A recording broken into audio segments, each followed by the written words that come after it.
What an end.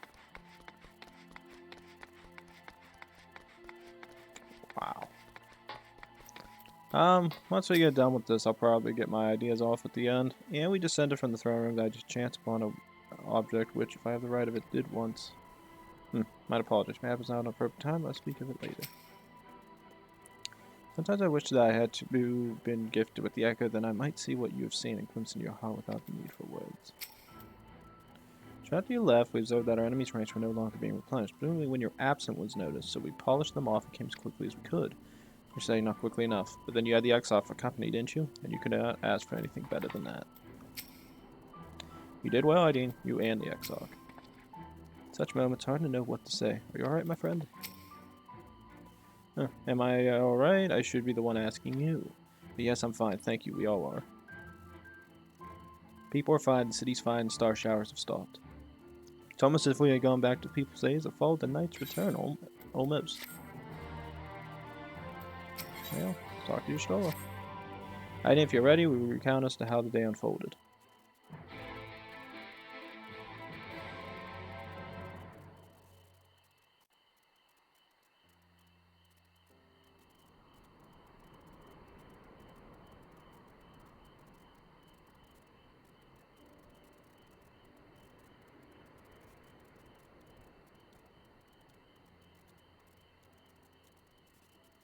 So you reached out to Elidibus at the last, and his heart was moved.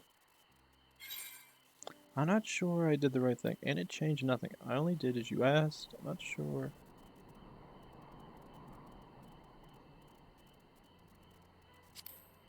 Not sure I did the right thing. Perhaps you did, perhaps you did not. None can say. The important thing is, though the violence proved unavoidable, you did at least come to understand your foe. And in knowing his hopes and dreams, do we best remember him and his legacy. As long as they remain unforgotten, the love he and his brethren bore for one another and the star may yet be rewarded.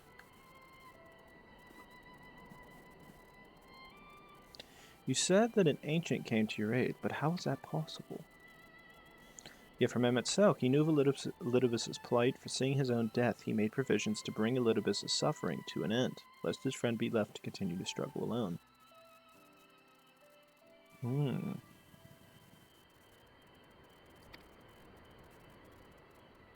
Or so I wildly speculate. It is unlikely we will ever know the truth. The best we can do is remember events as they happen, no more and no less. As the Ronkins so rightfully put it, history is learned, not lived. Ah, there you are.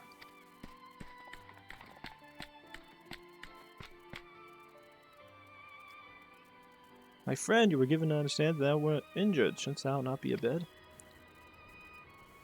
Lie down at a time like this? Don't be absurd. I would have come sooner had the guards not made such a fuss. Now tell me, what happened? Where is the Exarch?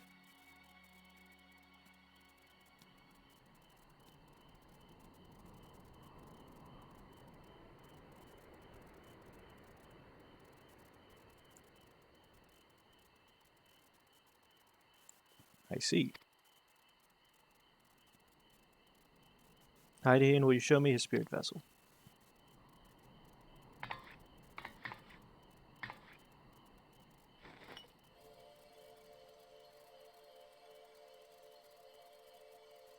Yes, both his soul and memories seem intact.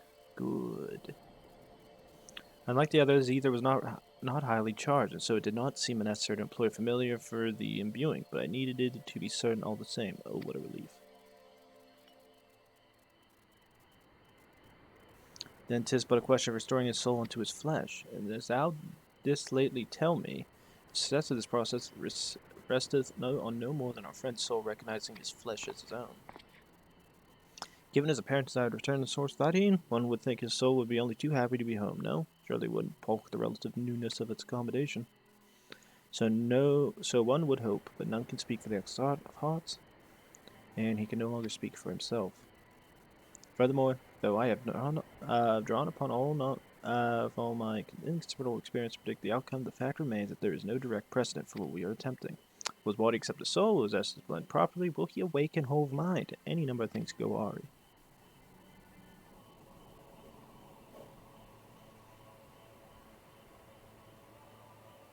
Assuming I was seated in tempering your expectations, I should probably add that I did ask Yetcha if he still wished to return to the source in full knowledge of the risks. A simple enough question, one would think, warranting a single word reply, yet the answer I received was rather longer than that, almost comically so. In fact, regardless of our respect for the man, I shall attempt to recite it with a certain amount of poetic license of him. As I grew older, the burdens I carried became ever more numerous. Burdens which I weighed upon my hopes, burying them deep within my breast, so deep that I couldn't be certain that they were still there. But when I look around me, I am reminded that no matter how deeply buried they may be, our hopes never truly disappear. No, they are always with us, guiding us, driving us. I see it in Volturi, who sought to vindicate his existence by creating his paradise. I see it in Ranjit, who forsook his life's cause in order to protect that which he held most dear. I see it in the people who chose to struggle rather than surrender to despair. And though our struggles may differ greatly, since the very beginning of time, they have all shared that one common thread: hope. We struggle because we have hope, and when the time comes, I too will embrace mine. I will follow my heart regardless of the risks. And I will live with all my being as befits one who has been granted a second chance. There, I told you it was long and unspeakably sentimental to boot. One would think that the outpourings of a dewy-eyed boy, not the old man the exarch seemed to believe he is. He's scarcely been alive as long as I've been in hiding. I dare say he is blushing in his vessel. Speaking of which, we should make ready for our journey. Time remains of the essence, after all. Needless to say, once we leave, there is no guarantee that we can return. Anyone has unfinished business, now's the time to see to it. I must pay a visit to Lizabo. Let us reconvene here anon. There remain some few matters which require my attention ill make. May I leave Thancred in thy care, child? I've been meaning to get some flowers from Amphilia. I thought you might help me choose them, and then we can go to Naboth Harang together one last time. Fine suggestion. Lead on.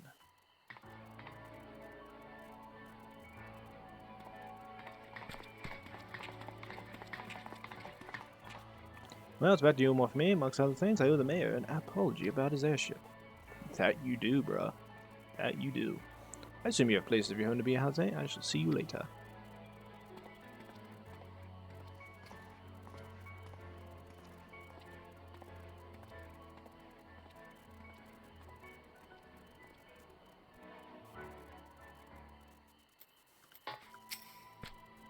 I should take this opportunity to conduct a final inspection of spirit vessels. Given what is at stake, one can never be too thorough. As you've probably guessed, I'm going to pay a visit to the inn at Journey's Head, but I want you to come too. I realize you don't need to see any farewells, but the Exarch does, if only in spirit, so I thought you might bring him along, so to speak. Jory loved the thought of being lugged about on his hero's back, so let's be off, shall we? I can't wait to see how Ulrich's doing.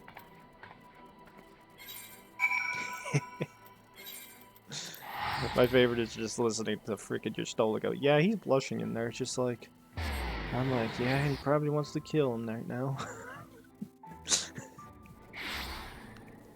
Damn it, I can't say anything, you son of a bitch. Enough comedy. Ulrich, oh god, don't tell me you wandered off again. Quick landing, we have to find him.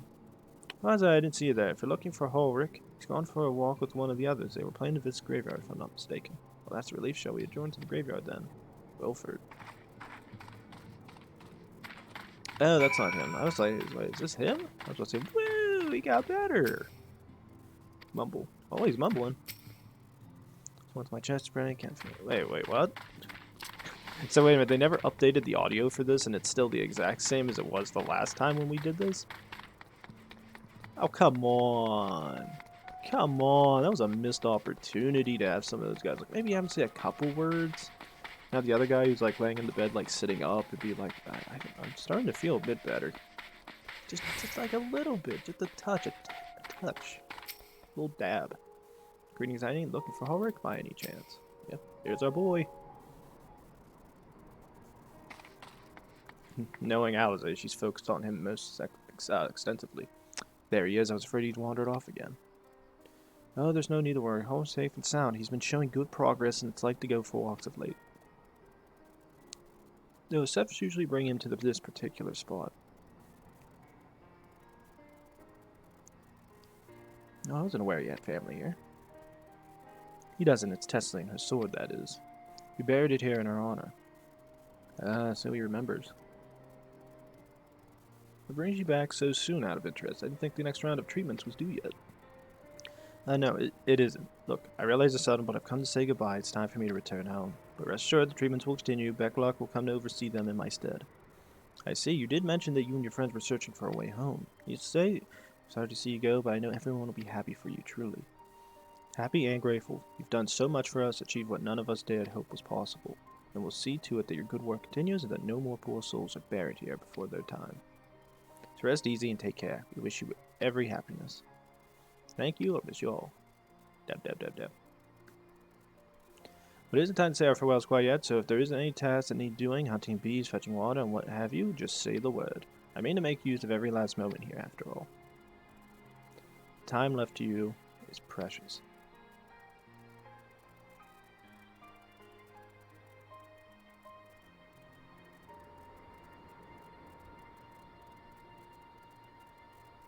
That's right, Holdrick. That's exactly right. Those words will guide you true, so never forget them. And neither will I. I find it really funny that the sappy music is playing really loud right now, but we couldn't get the really action-packed one during that fight scene. I'm slightly disappointed. Take care. Oh, cool, he's actually able to talk now. What? I'm not crying, I just have sand in my eye, that's all. As I mentioned, I mean, stay here as long as possible. In the meantime, perhaps you could go look for the others. Alpha know, for instance, if anyone is crying, it will be him. No, it'd be Lady Chai who's crying over everything. Master Chai, we're gonna come back. He's gonna be on the ground dead. He's gonna have at least one spinal cord issue. Poor bastard. Everybody say a prayer for Master Chai.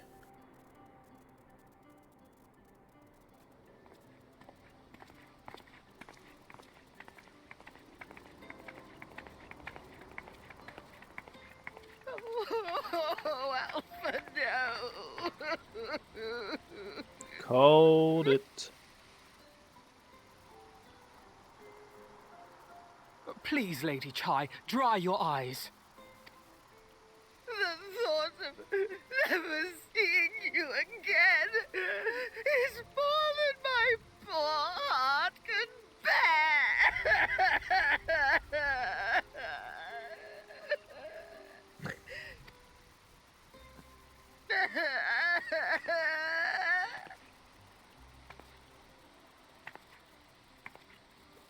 Oh, it's you. As you can see, Alphino has broken the news. I don't know how to console her. She thinks we'll be lost without him.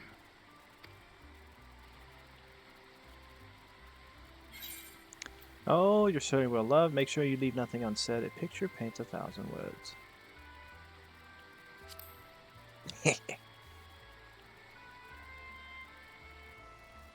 You'll never let me forget it, will you?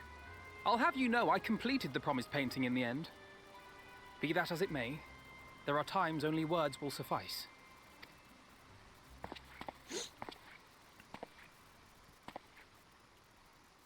Lady Chai, I have a confession to make.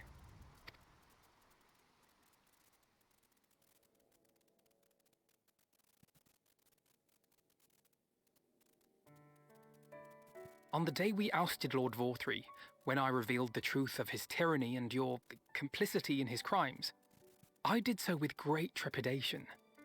Not out of fear that you wouldn't listen, but that you might never recover. There was a time when I too, in my hubris, believed myself worthy to lord it over others. And when the lie was laid bare, when I was forced to confront the cost, the lives lost, it all but destroyed me. To awaken from a naive dream to so harsh a reality, I would have understood had you all surrendered to despair.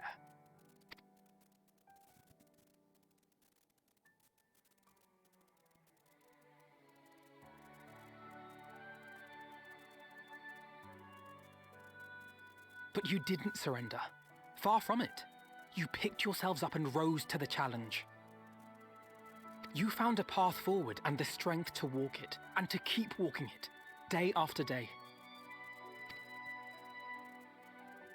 But what struck me is how much faster you found it than I did. Really? That felt pretty slow to me. But rest assured, we'll make Yulmore into a nation anyone would be proud to call home. Eventually.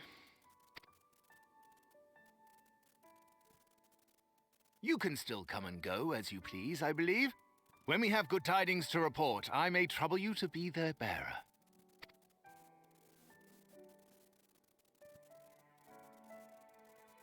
There may also be less than good tidings, in which event I hope I can trouble you for your counsel.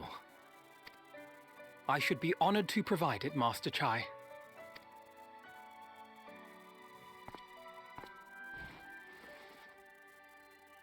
Oh, Alphino. I know you aren't one to sit still, but do remember. Ah, damn it. And Take your no ease from matter time where to you time, are, blah, blah, blah. remember that there are people here who are praying for your health and happiness. Take my hand off that. My hand's doing bad things again with the fingers. Doing right clicks when it should be doing no clicks. Brave and gentle artist. You have our love, now and always.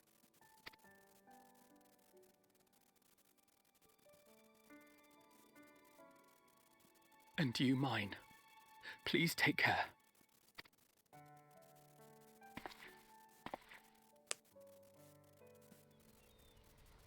Oh. Oh. I thought she'd break his back. Again.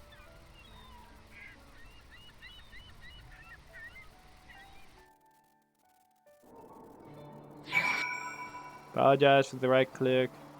Middle finger's going ham right now. It's tensed. Send the asshole will be leaving with you. Capable though it is, our custodians are, the Crystal will be poor for his absence. It seems the coming years will be a period of transition for both our cities. But through mutual cooperation, I'm confident we will find a way forward. Good man. Yeah, the airship crashed down Meringue. Never mind, the important thing is you're all safe and well. That said, we should probably retrieve the wreck for the local stripper for trolley parts. Or perhaps we can make a trade of it. Oh, thank goodness you could still return. If I'd bade farewell to both, my heart would burst here and now. Like Alphino, I know that yours is a life of constant employment, but do visit us from time to time. It would mean the world to us. It's a strange feeling, Hydaelyn, to stand in the company of our friends knowing that I will never see them again. Struggle runs out of my mind. But this I know, I shall cherish my memories of Norvrant, of every soul I met here for the rest of my days. I shall look forward to your tales of their endeavors.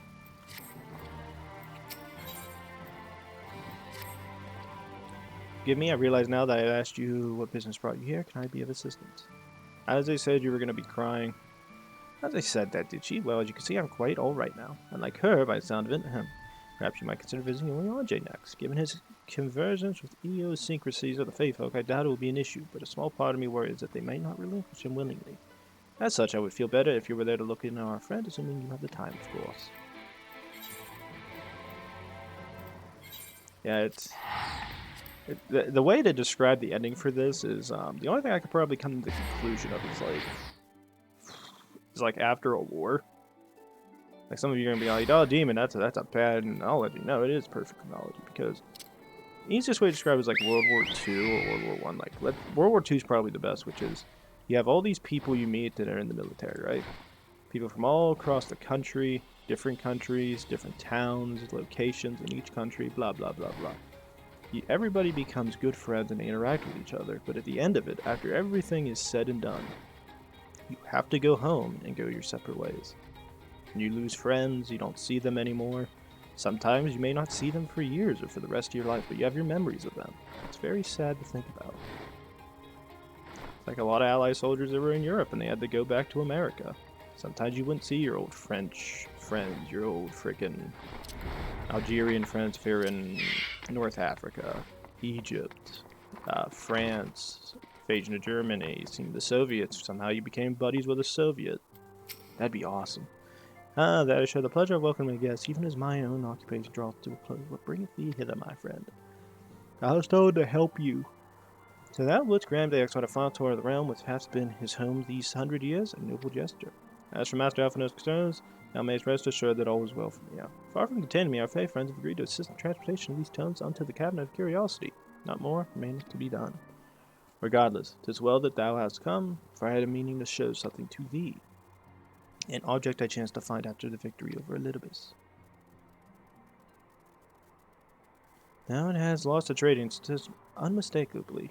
Crystal of Light, one that did in all likelihood once belong to Ardbert. Having been inferred with his body, it would have remained upon his person after his possession by Elidibus. When his mortal form was, forgive me, mine indelicacy, consumed by thy foe to fuel his transformation, I posit the crystal did tumble free. Save that which doth abide in thee is all that remaineth of our friend, and if thou art willing, I would have thee delivered unto Seto. I think of no worthier recipient than he, and no more fitting than a bearer than he. As ever, thou wilt find the Amaro in Volkathorth, my thanks hiding. Oh, we gotta go to Seto. This is depressing.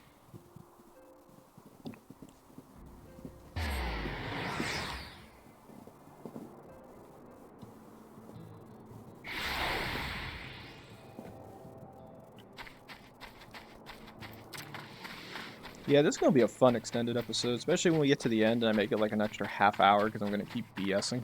Oh, you guys are going to enjoy that. Seto, what up? Fool glad I might see you safe and well. Rumor spoke of strange spectral foes bent on your destruction. What sky returned to normal, I assume all is well again. So to what do I owe the pleasure of this visit? I have a faded crystal of light for you.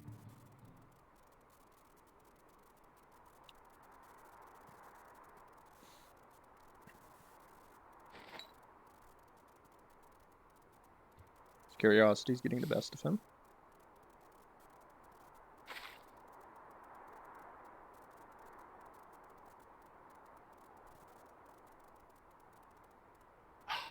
Is that Ardbert's crystal?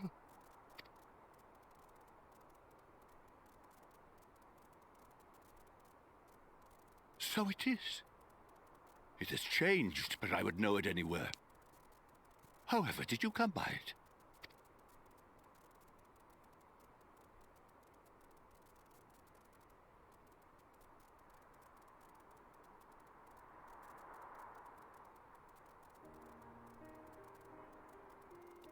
I had to kick an Ascian's ass after it stole your friend's body, and then I got it back.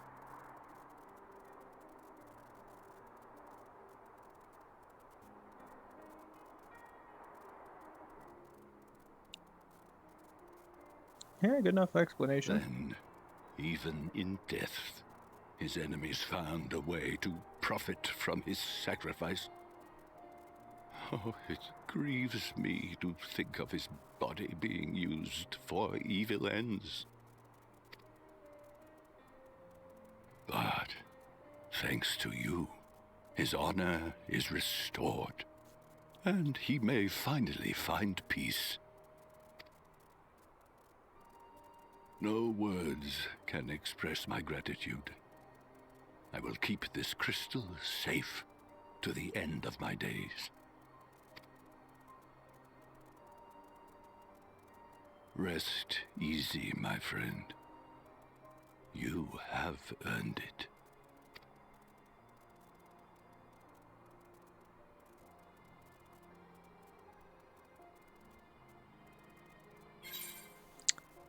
What will you say? Tell me, does anything strike you different about my soul? Close your eyes. Yeah, we'll do this.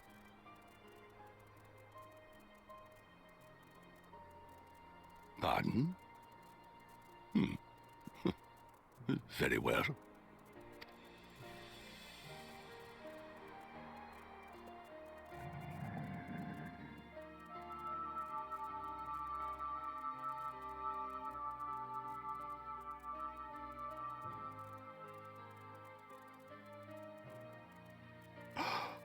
Oh, how can this be?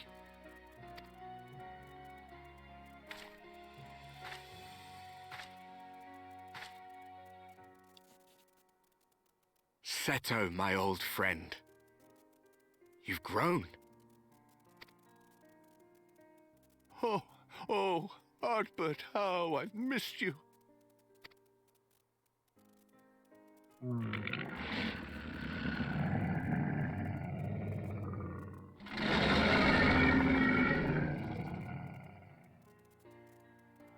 I'm sorry I couldn't keep you safe, or even console you. Had I only learned to speak sooner, I would have told you how much you meant to me, how much I cared.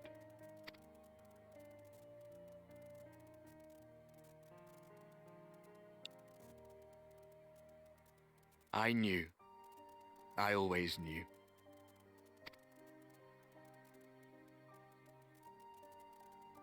But I'm happy to hear it nonetheless. Thank you, Seto. My partner in crime.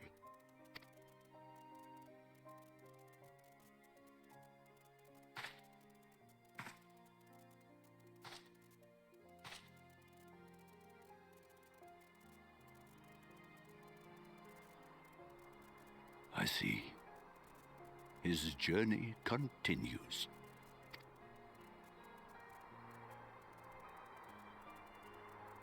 Then I will not yet bid him rest.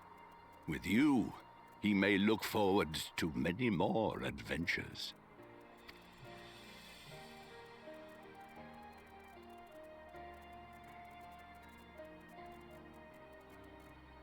It has been a while since last I flew. Perhaps I too will go on a little adventure? Ride the winds, seek the horizon? Yes, I think perhaps I will.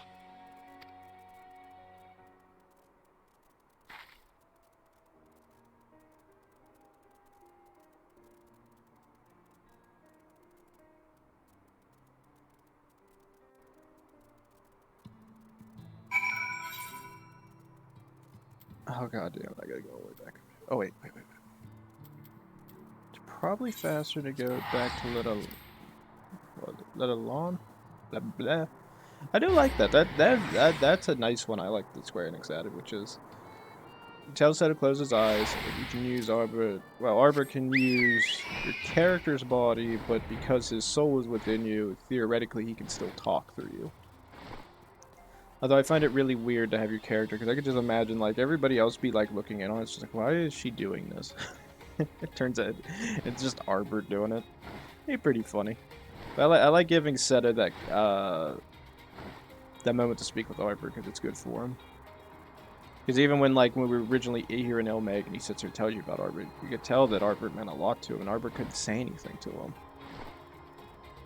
There was absolutely nothing he could do to talk to him. And that gives those two like a chance to finally put the last words between them and finally, you know, come to the conclusions they wanted. Ah, thou art returned. Tell me, how did Seto receive thy offering? He was a happy son bitch. Markmold, 'twas fated that thou should be the one to undertake this task, I think. So Albert liveth on in thee, so too shall he and his comrades live on in the hearts of the people in Norvrad. And their tale shall now rightfully told, shall inspire new warriors of light for generations to come. Hey man, who do I go to see next? How soon thou intends to continue thy tour, and I suggest that the boat is thy next destination. Oh yeah, the task of tidying up one's abode is seldom light work, yet I suspect your stroll is heavier than most. Suffice to say, a pair of helping hands might not go amiss. Yeah, more for the likes of, I don't know, it just has this inner feeling like, somebody's gonna have trouble letting go. Can't imagine who. Can't imagine who. Where the hell is he? Oh god, he's coming in for the tackle. Run in fear. Now, what is this? Have you got a spy on me? Yes. Does anyone truly think me so slovenly? Slovenly, the nerve. Thus, deciding to disappoint, I put my affairs in order some time ago. I even bade my farewells. To everyone save Runar. That is, he's nowhere to be seen. Yeah, because he's off hiding.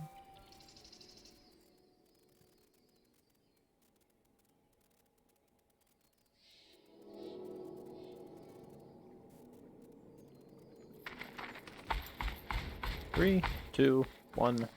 Master Matoya. That didn't take long.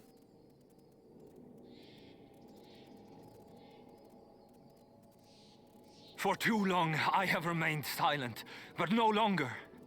I could not bear it if you were to leave. Please, stay. I beg of you. I want to know how much money it costs to get this thing to look that good of a flower.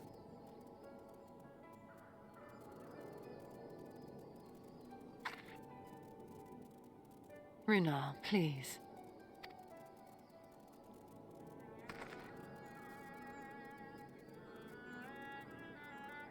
I jest. At least in part. What I came to say is this. Thank you. Without your wisdom, your strength, and your kindness to guide us, our people would still be lost. We will never forget you, Master Matoya. Wherever your journeys may take you, you will always be in our hearts. And you in mine. Remember that your people's journey, that our people's journey is yet ongoing. Your lives will change, and so too will your dreams. Yet come what may, you need not forsake your time-honored traditions, nor less your beliefs. But neither should you be beholden to them. For it was with curiosity and courage that the Knights Blessed first triumphed over adversity. New knowledge and new wisdom are ever worthy of pursuit. Indeed they are. And so, until we return to the Sunless Sea, we shall endeavor to live our lives to the fullest. That is well. But however great your strides, there may yet come a day when the challenges you face cannot be surmounted alone. On such a day...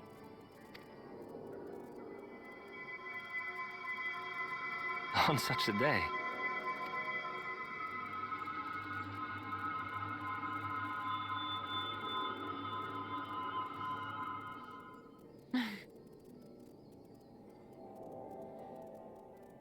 You may call on me. Since a means to travel between worlds exists, you can be sure I will find a way to employ it. And there remain so many mysteries here that want for solving. Master Matoya! You should have known he was doing this. Runar, really?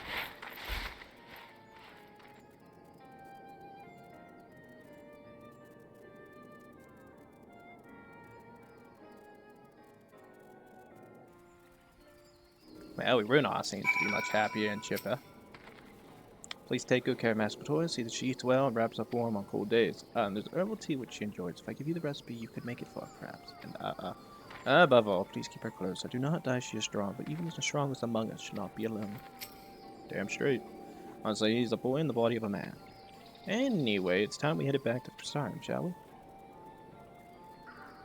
I shall take the exit to knob off the ring. I see, very well. You can look in on Thancred while you're about it. His will be a difficult farewell, and I am sure he will appreciate your support. Path goes through Twine. If you wait there, you will like to meet him on his way back, if not before. Wait, what? Twine. For tween. Oh, I know that would enrage somebody. Imagine saying the word twine, you said the word tween. Oh my god, I could see rage. A lot of rage. Let me guess, you're here to ride the trolley too. Don't ask me how I know, I can just tell. That's good to see you, looking none worse to wear. No, I'm looking for Thancred. Where's Thancred at? Hey, you too. What is this, my bloody name day? I see. Yes, Thancred is here and Reen too. They said they wanted to go to Novel's rank, so we gave them the use of the trolley. That's right, the old girl's up and running again, but we didn't put our jit back together, mind you. No, with a little bit of help from Master Chai. We made her faster. Stronger.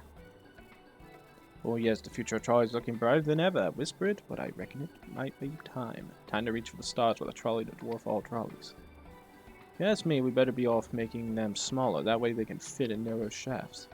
But that's genius. Why didn't I think of that? Enough, you can daydream in your own time. In case you've forgotten, our priority here is to make more working trolleys. That's why we turn to Master Chai nose by the wait, not to make the one trolley we got go fast, but we need help getting a few towels back working in order to see. We were out testing them when your airship came down, as a matter of fact. You seem to have a habit of crashing things. More than ever. We're back. Our thanks for the loan of the trolley. Honey, what are you doing here? Don't tell me the others are waiting for us. No, taking what's his face around. That'd be a horrible thing to say. That's a relief. At any rate, we've done what we came to do, which means I'm ready to leave, or as ready as I'll ever be. Not the private. What's going on? You off somewhere? You could say that.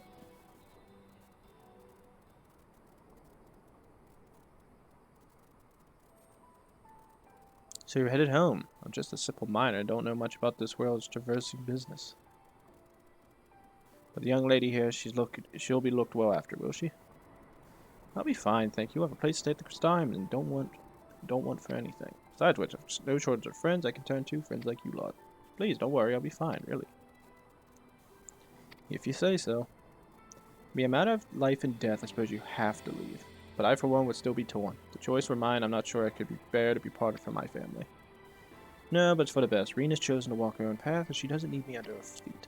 Besides, I have my own responsibilities. I'd be setting a very good example if I neglected them. I wouldn't be setting it, yeah. Perhaps not. Either way, I envy you for your dilemma. I do not envy you on your dilemma. Well then, young lady, if there's anything you need, anything at all, call on us. It may surprise you, but you can do more than simply offer you trolley rides. Thank you, Magnus, everyone. Shall we then? If you're nowhere to visit, we go back to Crystime together. What time is it? Ooh, we're getting close. I want to eat something before I gotta go. Bug on me, I forgot to thank Thancred. You get a chance, tell him I'm glad we had a little talk, and tell him to look out for the girl. One day, Twine will thrive again, and I hope that Thancred came back to see it. Him and that funny talking fortune teller bloke. Like, how's the families you think was best, but it's not always as simple as it. Never really thinking about whether my parents have long gone. This town is the closest thing to family God, and to be fair, I'd hate to leave them, which is why I'm not going anywhere. That's actually kind of funny.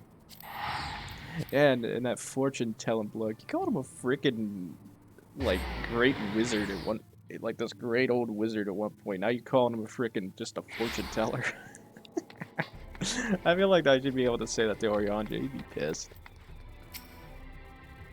Oh, you're probably wondering why I'm not with the others. It's not always new that everyone would leave one day.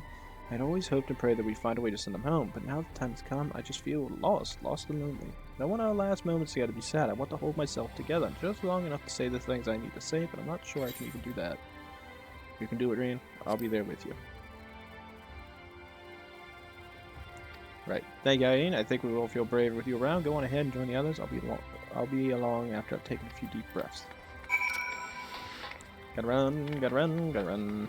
Nearly done, nearly done. To deliver informing the Crystime of our imminent departure, it seemed only right. I did everything I could in the time I had, no regrets. Thought it would be easier after saying farewell, but each step I took out of Realmore felt heavier than the last. Trusty after I had a pleasant tour of the realm? Of course! First class seat.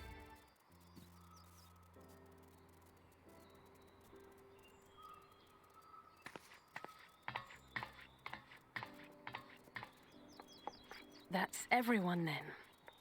We've all said what we needed to. Even as we speak, Backlog undertaketh their final inspection of our spirit vessels. When thine own preparations for the journey are complete, thou art to present thyself in the ocular.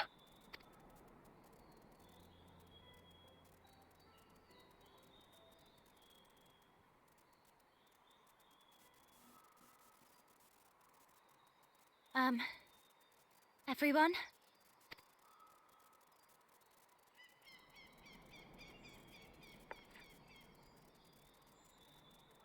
I want to thank you all, on behalf of the First. You, and Minfilia, and the Exarch. Without each and every one of you guiding us, fighting for us, we wouldn't be standing here now. There wouldn't even be a here. And no words can express our gratitude.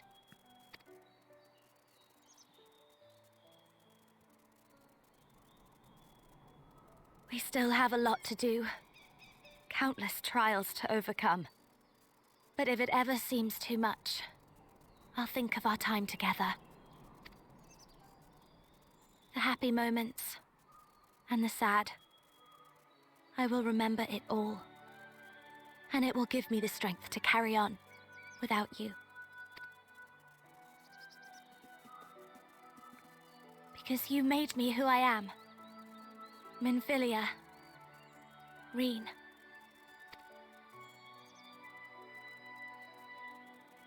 To honor these names and these memories, I will stand with all the people of this land and strive for a better tomorrow.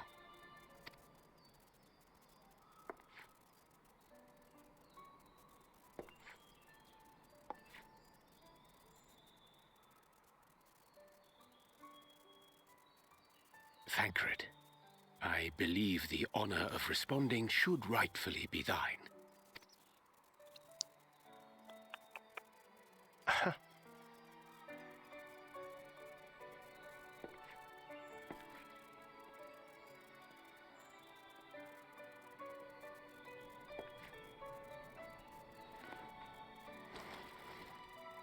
I know better than most how much you've grown, and I have every confidence you'll make your people proud.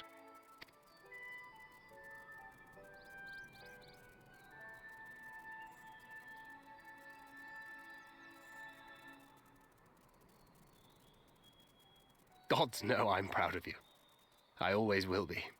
You deserve all the happiness in the world, and more.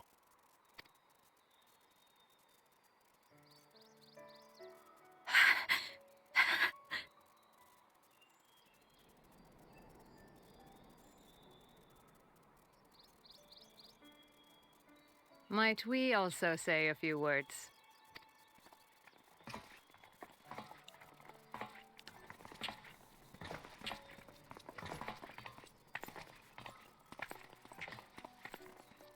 Why, this is just about all of you. To see you off seemed the least we could do.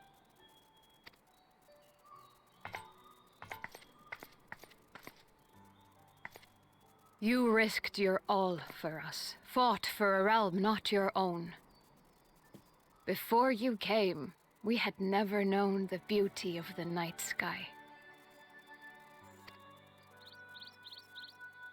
Or the joy of your company.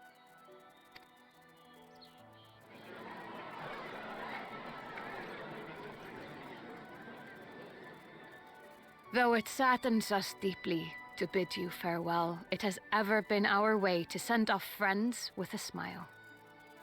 Wherever your road should lead, we shall pray for your safety.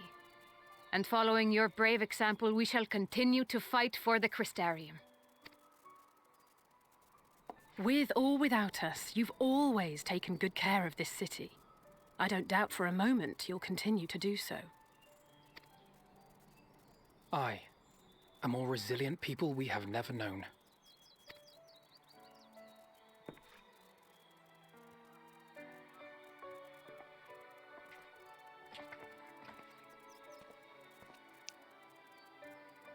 As resilient and enduring as the tower that watches over you.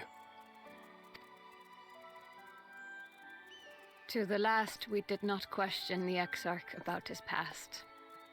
It is only now, when he can no longer tell us, that we believe we know the answer. We have heard what became of him, and what is about to be attempted.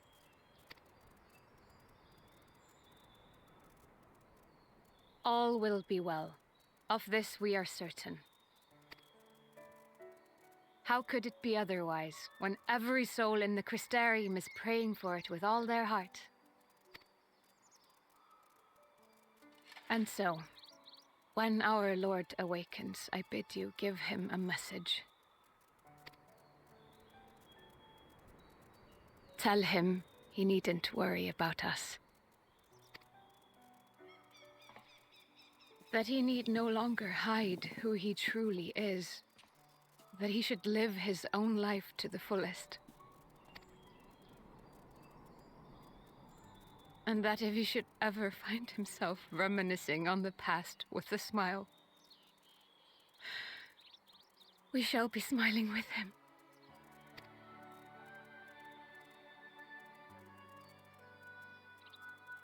Will you tell him this?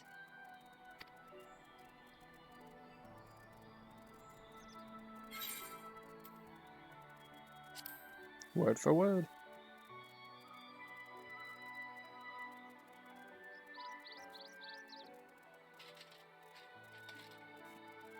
Thank you. Please look after him for us.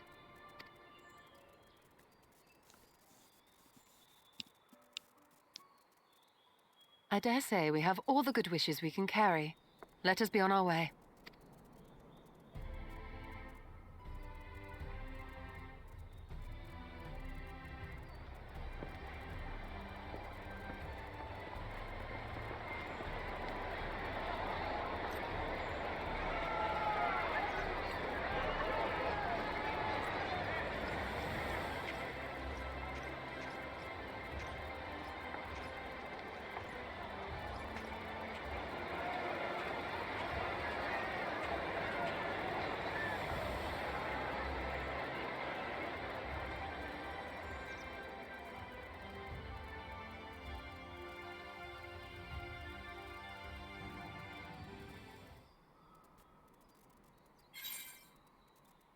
And kabuya.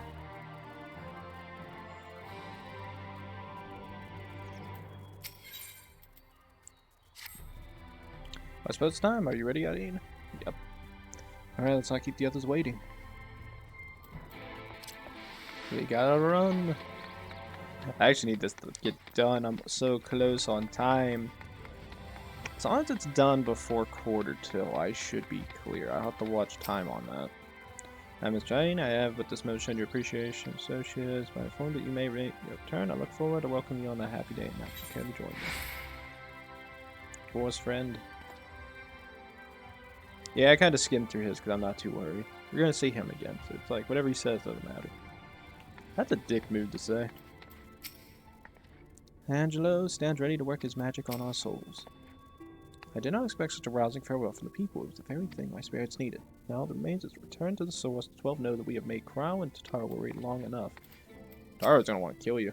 Thank you, Thancred. I'll treasure it. Oh, he's giving her the gunblade. Since we cannot take our worldly goods with us, I want you to have my gunblade. Use it or sell it. It's all the same to me. As long as it serves you in some way, I will be satisfied. How many times have we assembled thus in the story chamber? Many and more, I think. Where the extra stand for it, the scene would be complete. Nay, it would be complete were you standing before us with Emmett Silk smoking in the wings. Spirit of solidarity, I bid you carry the vessels as if your life depended on it. Yeah, I could never imagine Reen selling your gunblade. Ah, there you are. I take it you are ready for your journey. Spirit vessels are primed and our company complete. At a word from you, we shall begin. Thanks, has science fiction time. Blah blah blah blah. I would have tripped vessels once. Shouldn't take more than what, 10 minutes? Please don't take 20. Please, I want to have time to eat.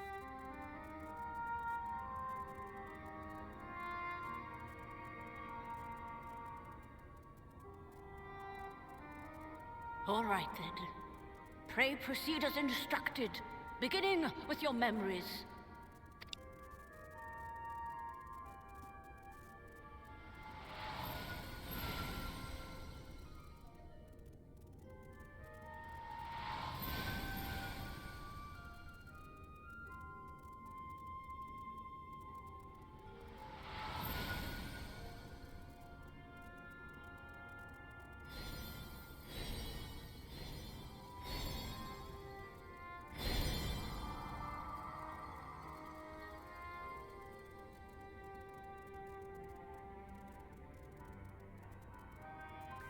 The first step is complete, and all appeareth to be in order. Well, that just leaves our souls, then.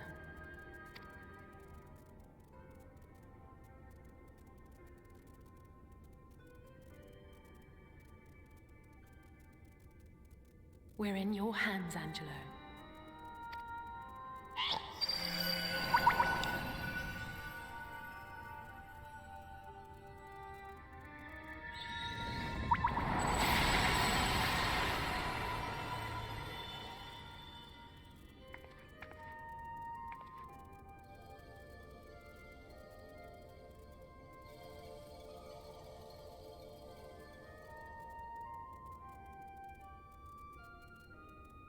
It is done! The vessels have received both their memories and their souls!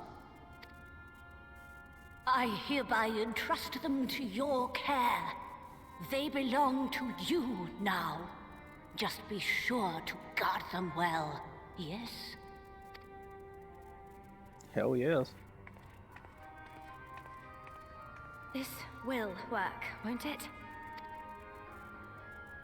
Goddamn better. Our theories have held thus far. But I make no promises about what is to come. Even the greatest mages in history knew better than to transport a soul across the rift. We, my dear, are in unknown territory. Prepare as we might, we cannot account for all possibilities. And it is in such circumstances that accidents are wont to occur. Yet miracles do happen. So let us pray and will our friends home.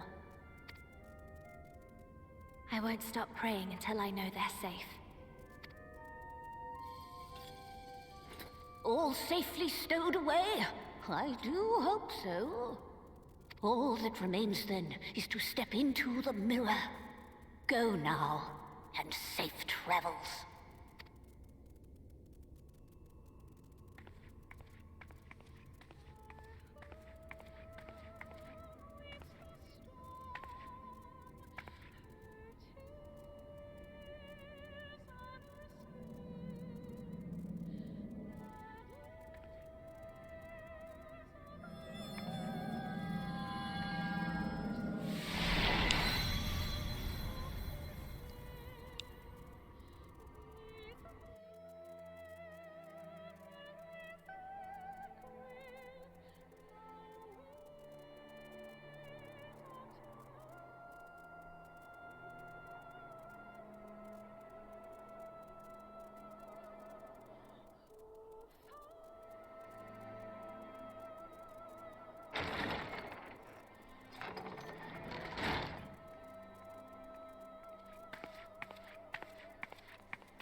Good booyah.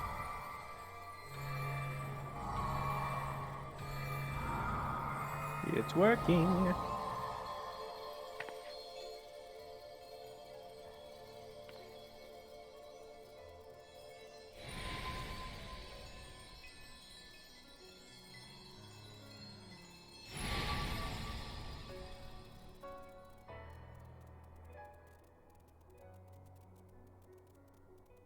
Did it?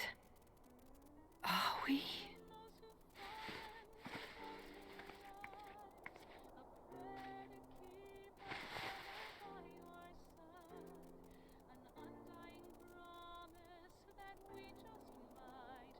We're home.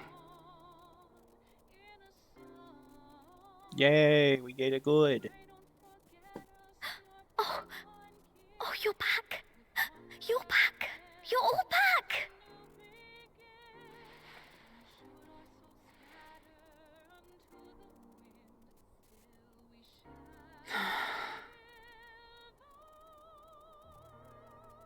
Thank you. My body feels like a sack of potatoes, but otherwise, I've never felt better. That said, I doubt any of us will be fit to travel for some while. May we leave the rest to you?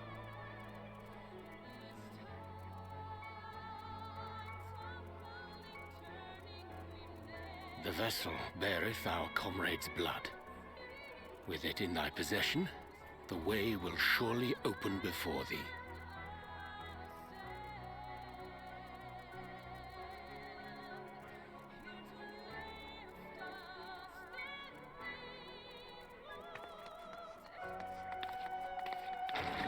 What?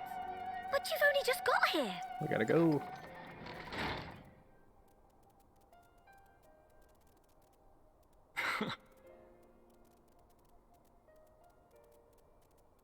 Tataru, might I trouble you to brew us all a pot of your special tea? Ah, and we may require an extra cup.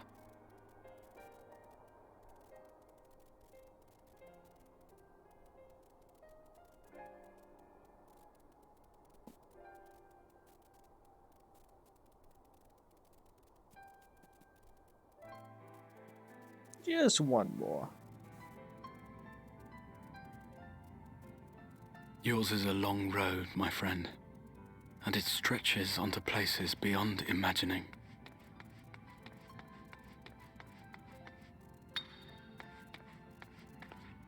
With your every step, these grand adventures shall grow more distant and faint. And there may come a day when you forget the faces and voices of those you have met along the way. On that day, I bid you remember this.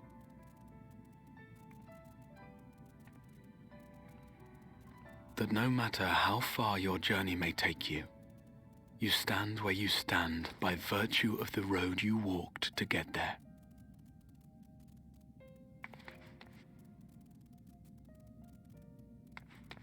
For in times of hardship, when you fear you cannot go on, the joy you have known, the pain you have felt, the prayers you have whispered and answered, they shall ever be your strength and your comfort.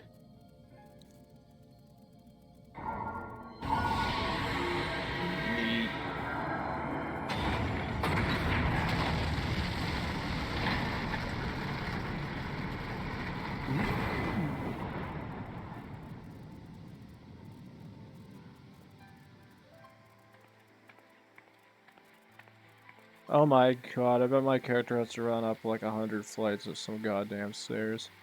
This I hope, I believe, here at memory's end.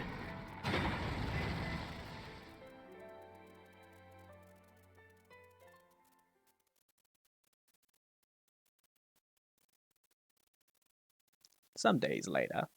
Because always some days, why not just one?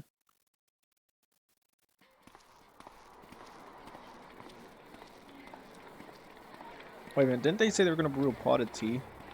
Does that mean that cup got wasted? I'm very irritated now. Unless it took 3 days to make the tea.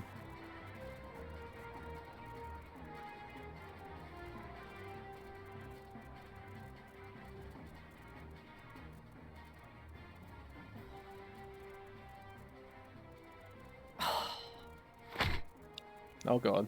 She's bored. What is it, Alize? Are you all right? Do you still feel under the weather? Physically, I couldn't be better. Thanks to Kryle's ministrations, I'm already looking forward to our next fight.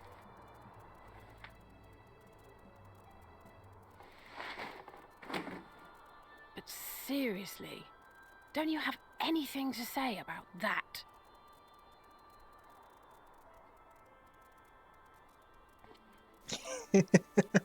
Those three got their outfits.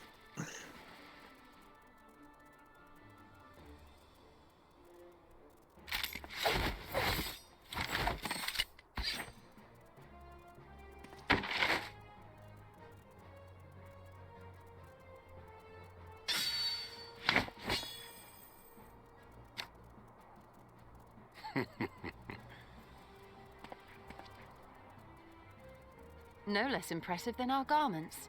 You've outdone yourself, Tataru. To give credit where it's due, I had help from a certain fiery pixie who visited me in my dreams. They gave me all the information I needed to get the details just right. For your weapons, though, I needed a lot more help. Thankfully, our favorite heads of state were happy to place their finest craftsmen at my exclusive disposal. Oh, and speaking of the Alliance leaders, they all expressed their unreserved elation at your safe return, and promise to come and see you in person as soon as they can. They really needn't have gone to such trouble. But we'll be keeping these gifts all the same. Do pass on our gratitude.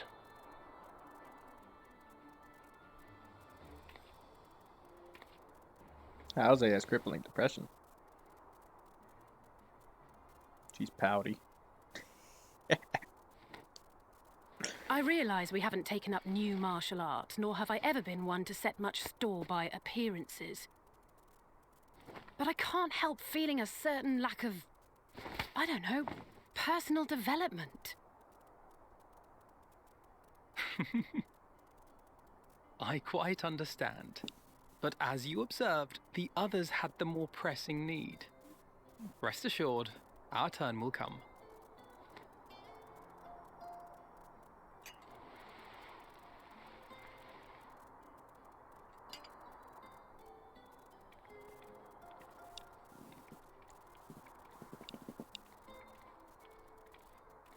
We're back.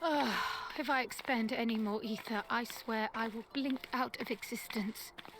I need a bite to eat.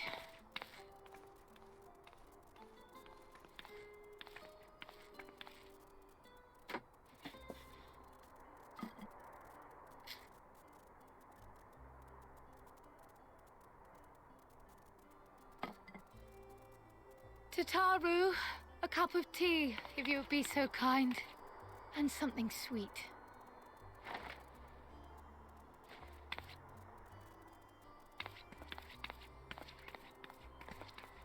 By Mistress Kryle's exhausted state, may I assume that the ward hath been restored? Yeah. Indeed.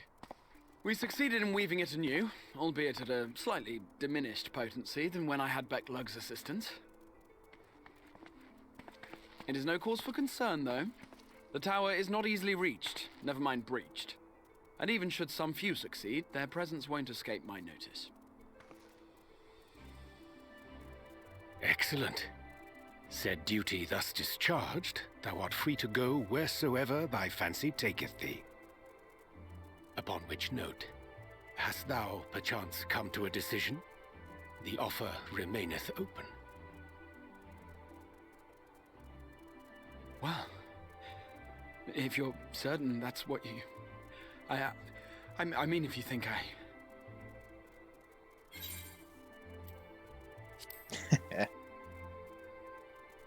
Kara, really? That's how I would respond.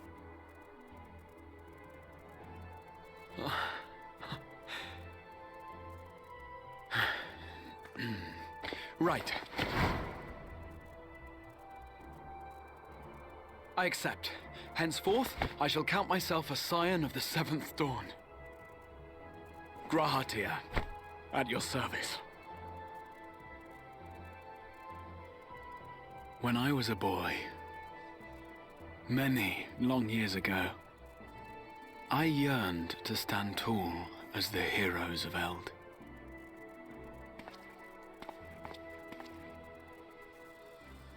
But, like a fool, seeking to pluck the stars from the heavens, my every attempt to reprise their deeds fell short.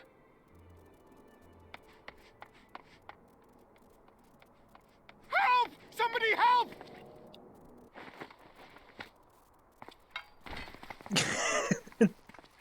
That's Eorzea. Hippogriffs! Hippogriffs on the rampage! A giant flock of them! Please, we need help! I could do with a little rampage myself. Oh no. What? Now wait, just a...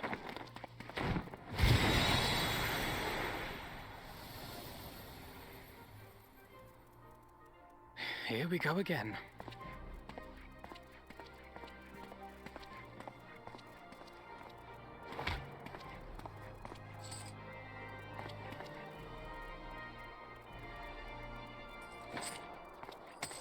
Those must be his bullets.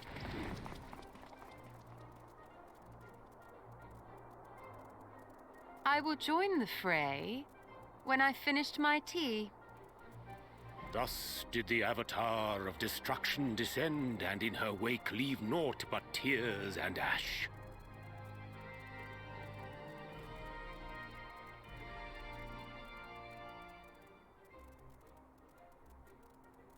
And then, one day, an all but forgotten dream from my youth stood before me, in the flesh.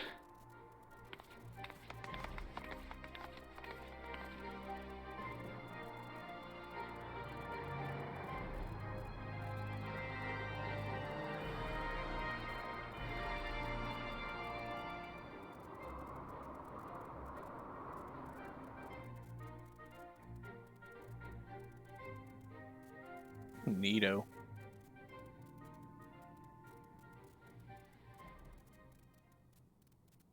So it was that a new adventure began.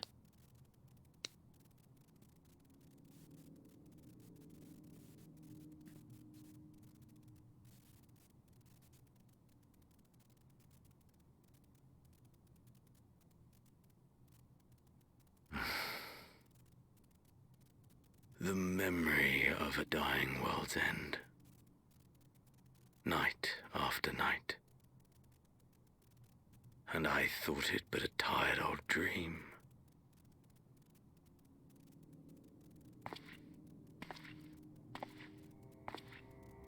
I say, I knew that securing the palace would provide your radiance with depressingly little sport, but that you should fall asleep out of boredom. Splendid. Truly splendid. And my own preparations, you will be pleased to hear, proceed apace.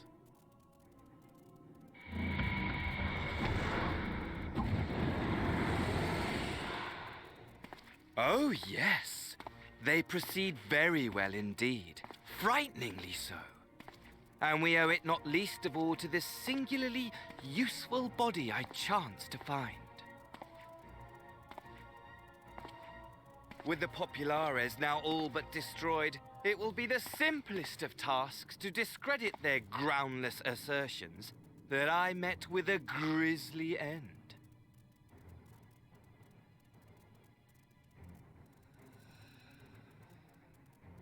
And as the very much alive Lord of House Brutus, I have a vast fortune at my disposal. Ah, money, money, money, the great motivator. There is simply no better way to move men and expedite plans than with its alluring glint. Would you not agree?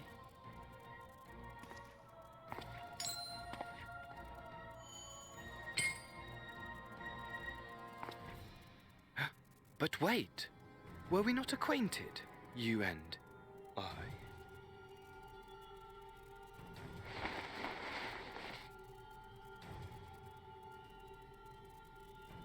Oh, Jesus Christ, not this bastard. Should our familiarity cause you distress, I beg your forgiveness.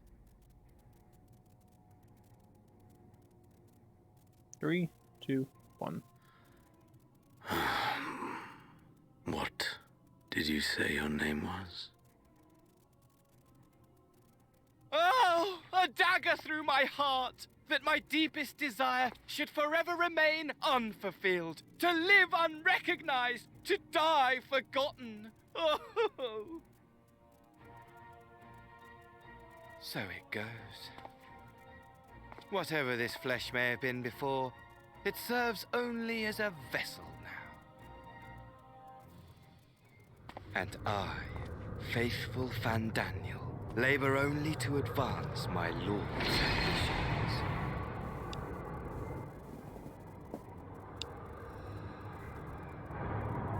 Speaking of which, with the palace in our hands, we may now proceed with the next phase of the plan.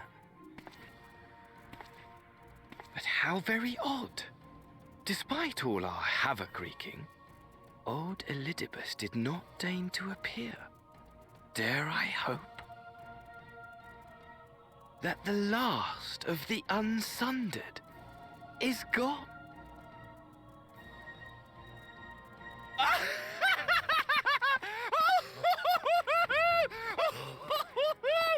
Imagine it! Bound no more by the shackles of mouldering memories of damnable duty, free at last to live for the moment!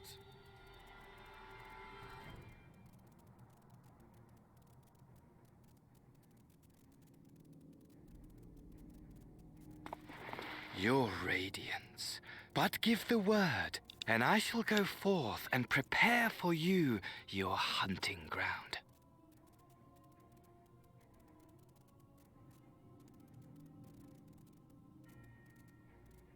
That which awaited was a fell beast.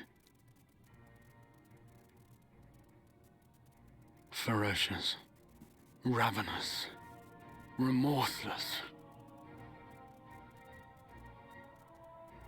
Do as you will.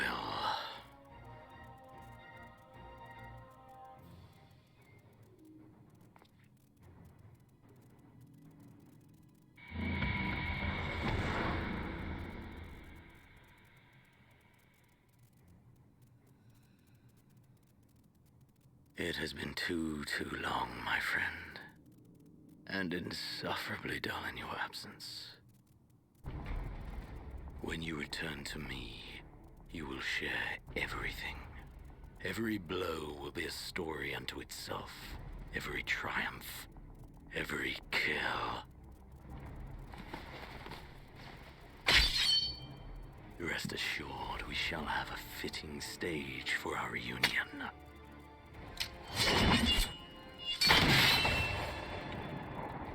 Oh yes, to reprise that transcendent moment, I will set this world ablaze, and we shall dance before the pyre.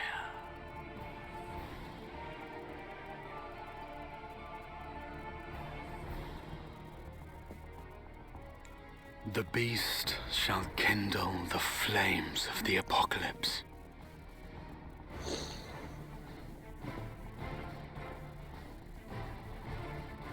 Into its domain shall the hero set forth for the final chapter in the tale of this star.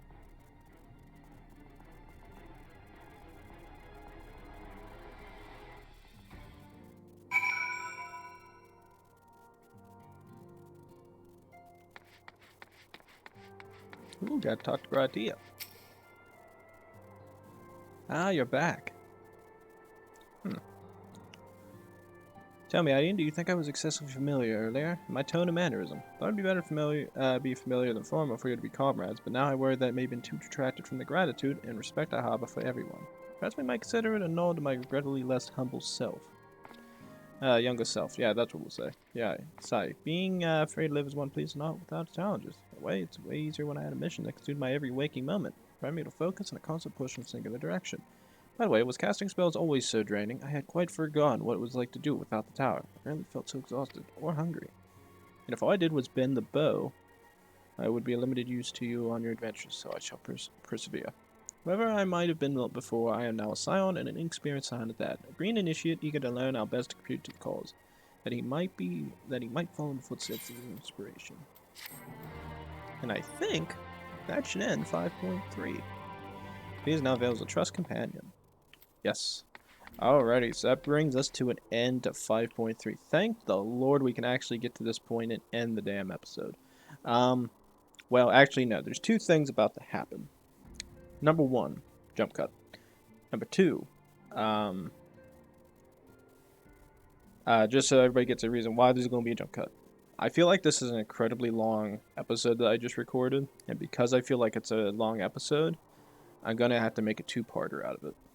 So, this explanation here is coming in now because I'm coming back to this and doing another jump cut to get to a new whenever I come in again tomorrow to give my review for 5.3.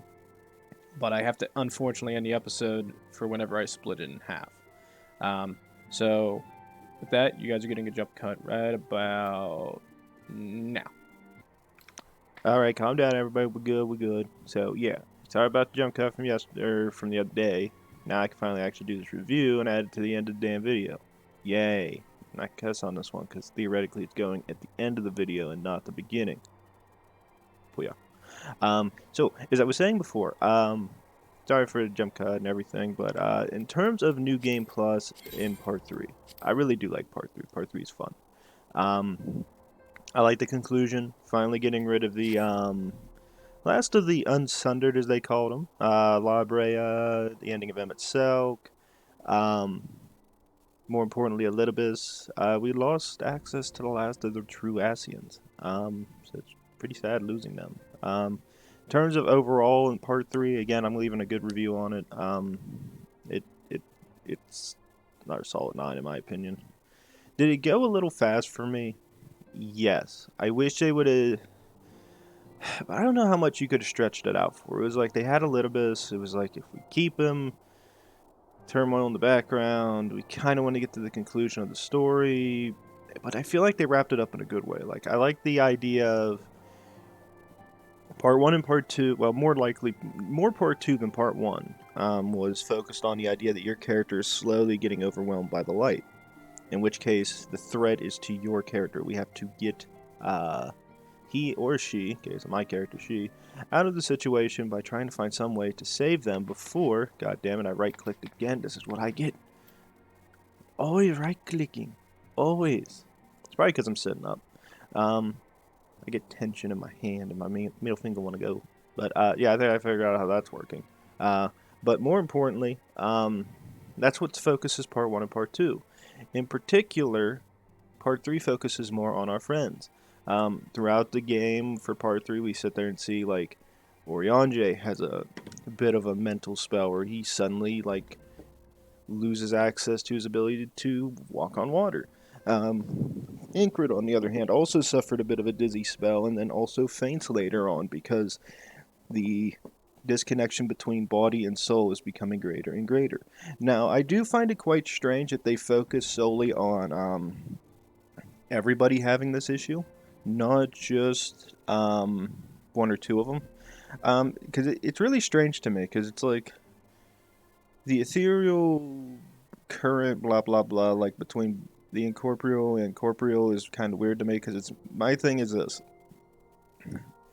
Thancred was in the first for over, when we arrived there, they said about 5 years. Eorzeans and I think Y'shtola were there for about 3. They said Alphinaud was there for nearly a year, as well as Alisaie. In terms of a time gap, I find it weird that Alisaie is the one that was there almost for a year. She left. She was the last one to leave before we did. So the fact they say she's been there almost a year makes me question it. But again, I don't know how a year span is in this game compared to, or from the first in comparison to the source. So that's the only thing I don't have a reference on. But you would figure because Thancred's been there longer, it took this long for his body to suffer that much of an issue. Likewise with Eorzeans and Y'shtola, they both were there at least a less amount of time than Thancred, and Alphinaud was there for even less amount of time, and what I would say his opinion is Alisaie was there for even less. But yet they were all suffering from dizzy spells throughout it. I wish there was a bit more consistency, because it's just like, well, if Thancred was there for 5 years, did he never have a dizzy spell? Did he never have an issue? How come we never noticed it in the source? That's just me. Same thing goes with Eorzeans and Y'shtola. Like, Eorzeans seemed to have it before Thancred did, but maybe Thancred never said anything. That makes me question it. I don't think Alphinaud ever had a dizzy spell, and Alisaie did, if I remember correctly. I don't think Alphinaud ever had one. So I kind of like the idea that we have to try to, you're kind of pushed for time to get get our friends out of there because they're all getting slowly. They might like die. You don't know what's gonna happen. Like if their selves are in the first, can they go back to the source? Will they just disappear when their bodies die? That's the question we don't find out. Because we were able to save them in the end. That's just me on that front. I feel like that's the one thing I wish there was a bit more consistency in. It's just like the time gap between everybody being there. Like maybe it affects everybody differently, but I don't know. It just seems weird. I wish we would have had a little bit more like consistent basis to run that off of, because you would figure somebody there for 5 years would have it much worse than the 3 years, and definitely way worse than the years. I'm just saying. I mean, I guess in theory, Alize had it towards the end. I don't know. That's a little iffy to me. Same thing goes with being able to go back to Bismarck, finding more about the Ascians. I like going back to Amaro and then dealing with stuff there. I like the use of Elidibus, him being able to steal the Hero of Light, or Warrior of Light's body, and unfortunately Arbor gets his body used for evil purposes instead of good. Well, I mean, I guess it's good in a way, but in the end it turned out to be evil the way Elidibus ended up using it. I like the access to him. The only thing I question is the fact that in terms of a time, it doesn't make much sense.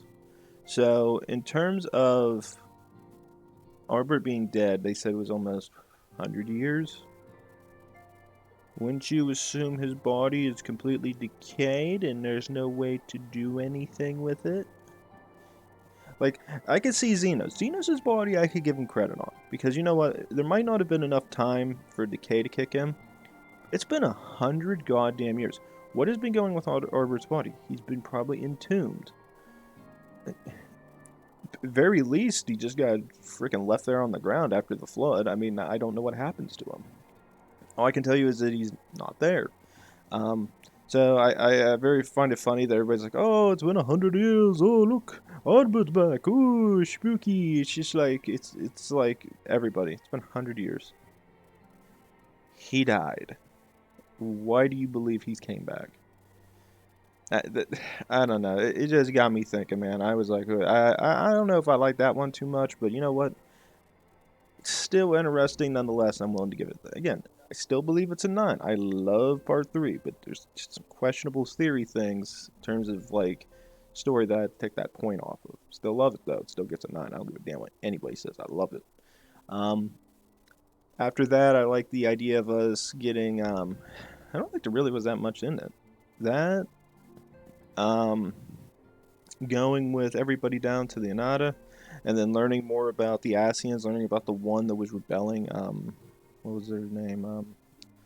The name is probably in my journal. Completely honest. What is that? Main scenario. I haven't done any of part 2, so it's probably on this. What is that? Dreams. I actually don't know which one that would be under.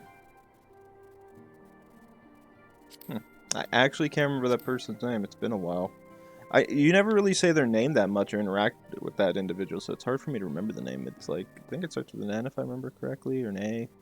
But it's one of the Ascians that believe that no longer were they going to support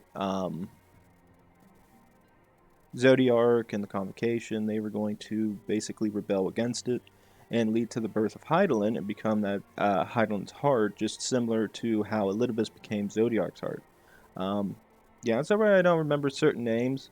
Most of you probably, if you're watching this, could just review back on the old videos, or maybe you have better notes or a better idea. I'm horrible with names.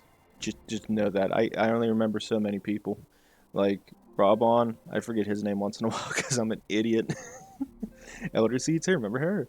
The one tall lady I just remember her as captain. That captain, my captain. That's all I remember her as. Or admiral. The admiral. Yeah, sorry. See, that's how I am. But I really like the idea that I wish I could have seen more, because I really want to know what happened. It disappoints me. I'm hoping maybe once we start like Alize's story here, Alize's quest, maybe we can get a better consensus on what the hell went on. because it makes me really curious what was all going inside there.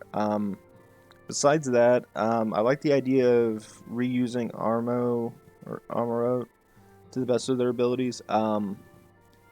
Especially in terms of the use of those constellation stones that we got, representing all the convocation. And then I think it was Hydaelyn. I think him I remember because I actually re-looked the name up real quick while I watched the video to get an idea. I love the idea of using him again one more time, because it's weird because it gives you a better grasp on what Emmett Selk is doing. Like those gemstones exist more than likely because he left them there. And he might have used Hydaelyn to do different stuff. Now Hydaelyn sits there and says, is this my own will, or did Emmett Selk imprint me with something to where I would help you more? Which makes me quite curious, because it's just like, part 1, part 2, you do interact with Hydaelyn a little bit in part 2 towards the end. And when you talk to him, it seems like he's free-willed, but at the same time, you wonder how much influence Emmett Selk had, which, because especially towards the end, you sit there and get an idea. He's like, I'm putting all this pressure on my shoulders. I have to bring these people back. I have no choice. I have to do it. It's all on me. I will bring back the Ascians. I will bring back my people. It is up to us to decide to do this. And then when you do fight, or in terms of getting the gemstones, those soul gems, I mean, those were pretty cool. I like the idea of using Crystal Exarch or Atia. I like using the idea of using his blood as a vessel, so that you could bring both body and soul, or mind and soul with it. That was a pretty interesting concept, because it would rely solely on using the crystal tower. But at the same time, it makes me quite curious, because whenever we lose him towards the end of the Elidibus fight, it really brings to the center that even if he would have died after saving you from the Light Wardens when you were about to get overwhelmed by the light, it would have done jack shit. Your friends would have been stuck there, you all would have been screwed, everybody would have had a fun time. Fun time, everybody. It would have been great. So great. Which I found to be hilarious in my eyes. It definitely, I do enjoy the fight, or I like the idea of bringing Elidibus and keeping, like, trying to bring in more Warriors of Light. Heroes Gauntlet, having him influence all these heroes from different shards to come in and try to save the first from you, but them being deeply rooted in, like, lies. That as he sat there and said, I only need them to be here to fight. I don't give a damn about anything else. They're willing to come here. I'm just going to use them. It's not wrong. It's like, it's using the Crystal Exarch's ability, but only partially, and it's quite strange to even think about, because it's just like what part of their soul did you bring just to fight for 2 minutes? And they keep bringing in heroes. Like, how many heroes in all these shards, the greatest of their heroes, killed themselves for nothing? It's sad to think about, because there's a lot of heroes that could have probably made a great change in a lot of those different shards. It makes you wonder if they continue, I'm pretty sure they said they're going to continue the story after the Zodiac arc. Like, are we going to go to those other shards? Are we going to find out that we killed a bunch of their heroes? They're going to be pissed. I mean, that's just me. Oh, that's going to be fun to find out. That'd be a great conversation with somebody from another shard. Oh, yes, my great-grandfather left in the year 1792, and he went over to this other shard after being called upon by this great man, this other hero, saying he was going to save this world from evil. And then he went, and we never saw him again. I killed your great-grandfather. You son of a bitch. That's all it's going to be. It's going to be funny. Trying to think if there's anything else. The fight with Elidibus I find to be very entertaining. I like the use of and it gives you, it pretty much widens the view that Elidibus isn't himself anymore. His mind is completely, like, the best way to describe it is the soul gems, or the gems that we used, which is this: mind and soul went with all our friends back to their bodies here in the swords. At least in terms of the Ascians, it looked like Elidibus has his soul doesn't have his body, really, you can say, anymore. I mean, he has a soul. And it seems like his memory is deeply corrupted due to the fact that he is a primal. Which makes me feel very sorry for him, because it makes you wonder, like, he remembers a duty and a few other minor things, but his mind is completely clouded.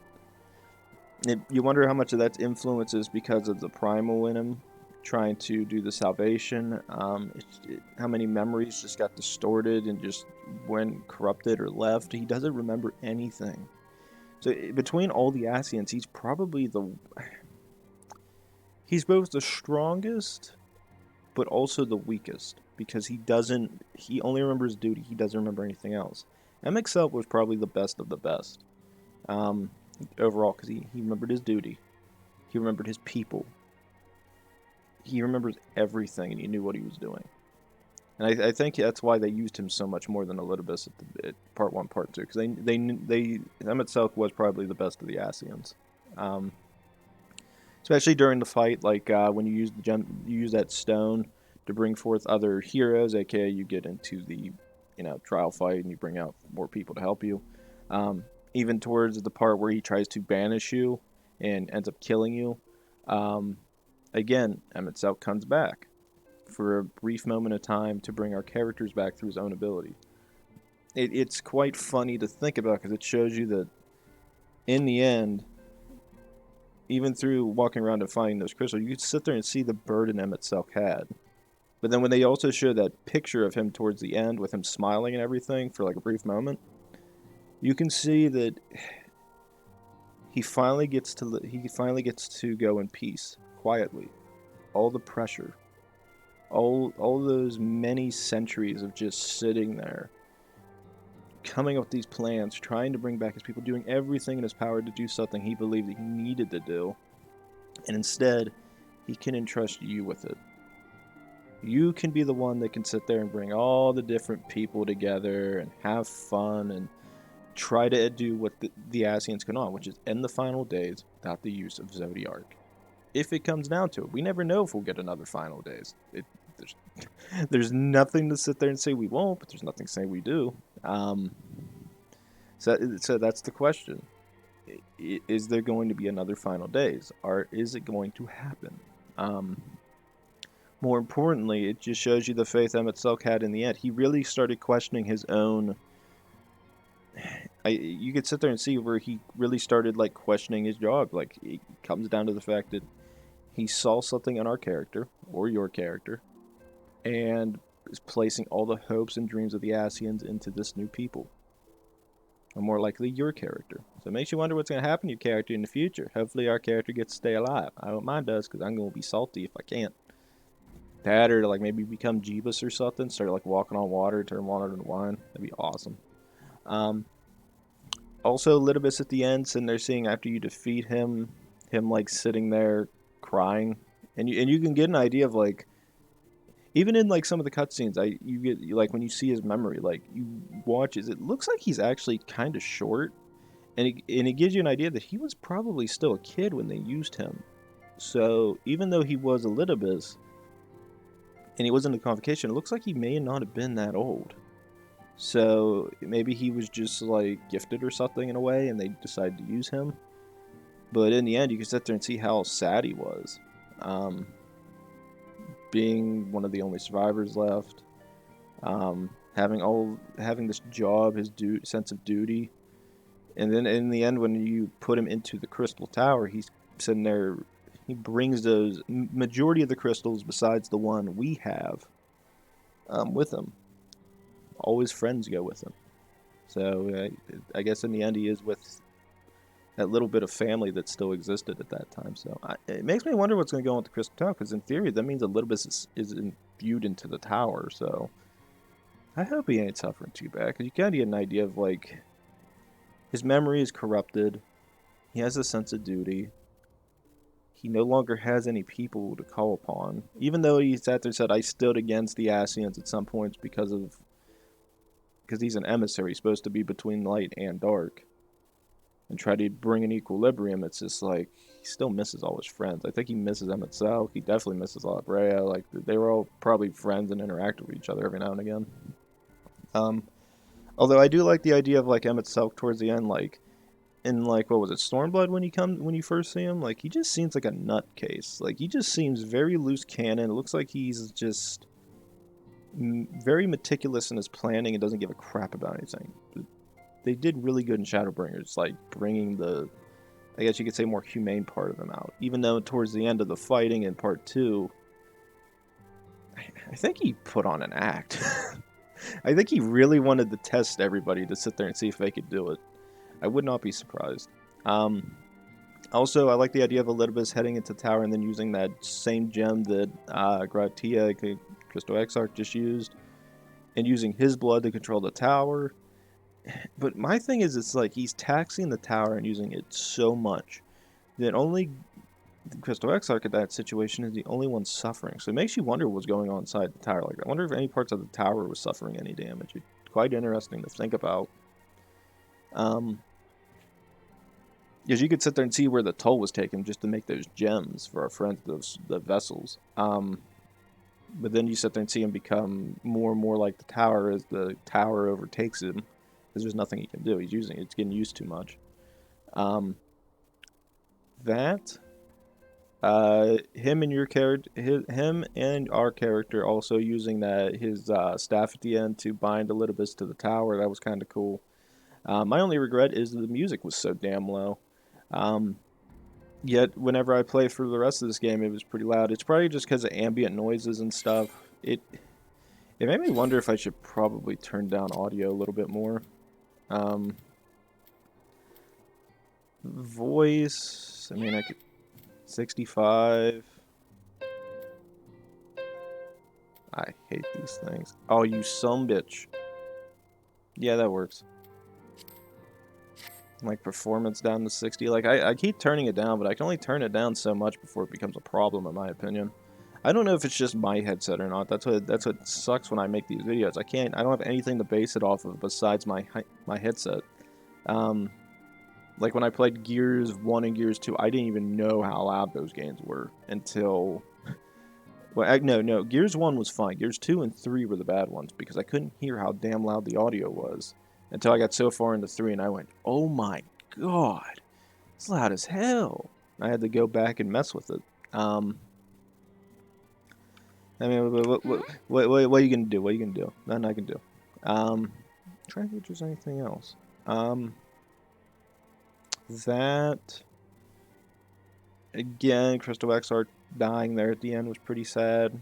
It doesn't have the same impact the second time around, just because even when I was watching it originally, and when they did the gem thing, I was just like, I'm pretty sure we're just gonna bring him back. I was like, I don't know if they're gonna bring him back later or sooner, but I was like, I know he ain't gonna die because it's just he's a very loved character at this point. Everybody remembers him from Realm Reborn. I think that's when the Alliance raid came out for the Crystal Tower with the Allag Tower.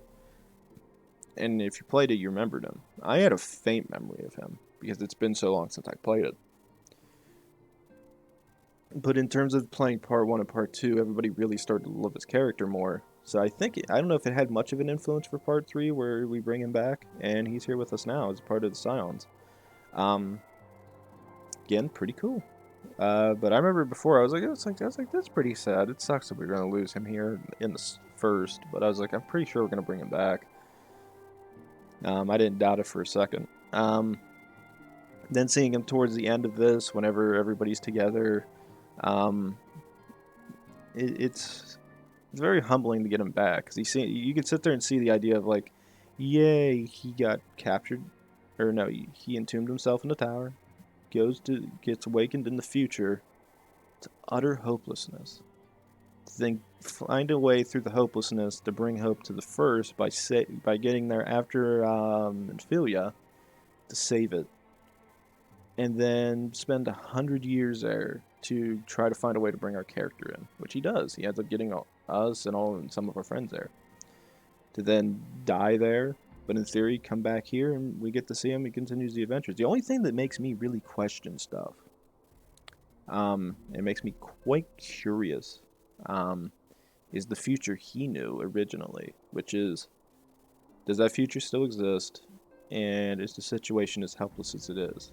It makes you wonder if maybe they might try bringing that story in and seeing if maybe, I mean, you can't bring a future that doesn't exist theoretically to another part of time. It wouldn't make any sense. But it makes you wonder if you could ever get in there and try to like influence it, maybe do a tiny bit of help, just to make it slightly brighter. I don't know. I would kind of like to be able to go into that future and deal with stuff. It would be very interesting, in my opinion. It'd be something different. Only other thing I'm trying to think of, is there anything else I want to get into? I think that was about it.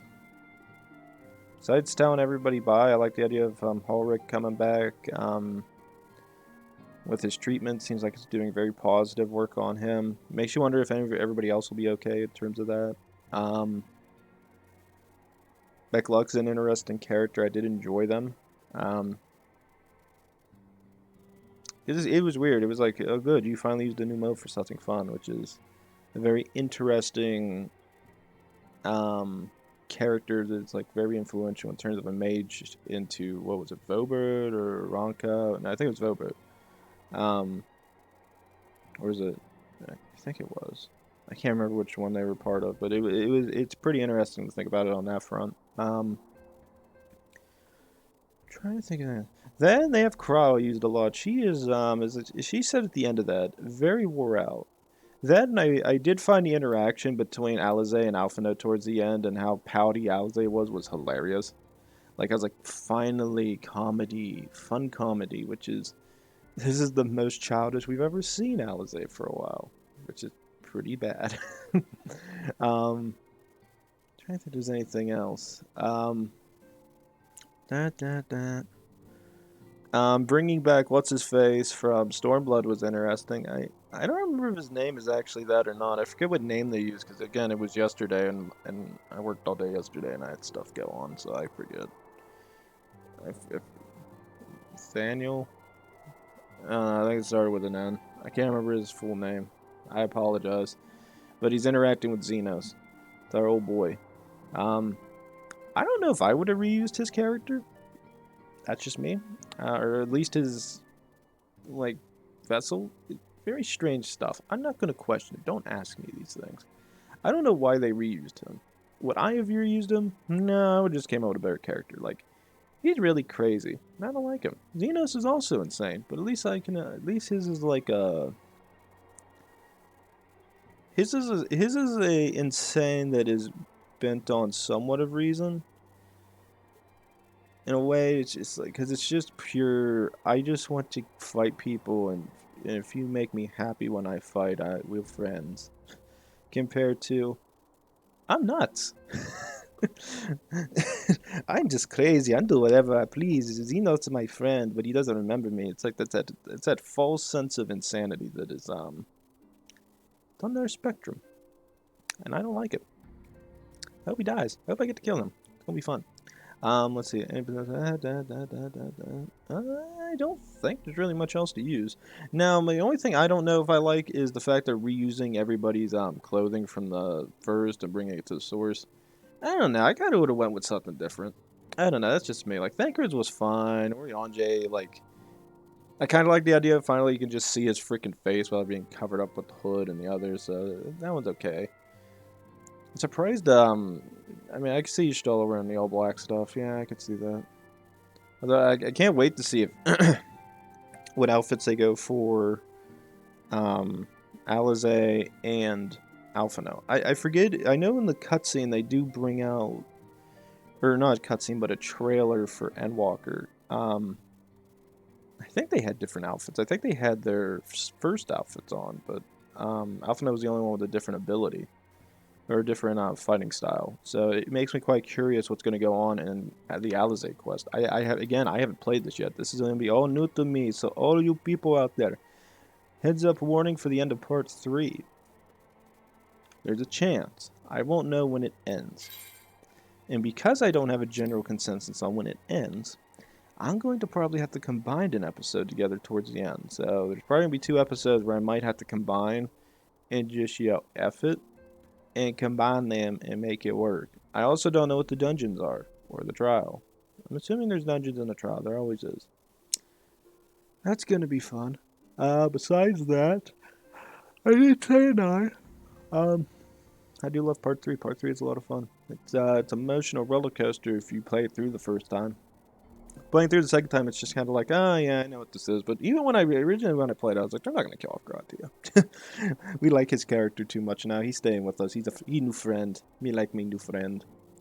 Oh, that's right. Oh well, you know what? Screw it. We'll do it next episode. I was gonna go around and like talk to him and everything, but you know what? We'll do that next episode. Because I have to do this. I also have to record the cutscenes for Heroes Gauntlet and Seed of Sacrifice. Yay! That's gonna be fun. Not in terms of the cutscenes, like, towards the end of them. At the end of each one, but during, like, while the freaking thing is actually going on. So, that, guys, all I gotta say is this. Please like, subscribe, leave a comment down below. Come back, ladies and gents. More Final Fantasy XIV, and I'll be sure to see you guys next time in Part 4. See you then. Thanks.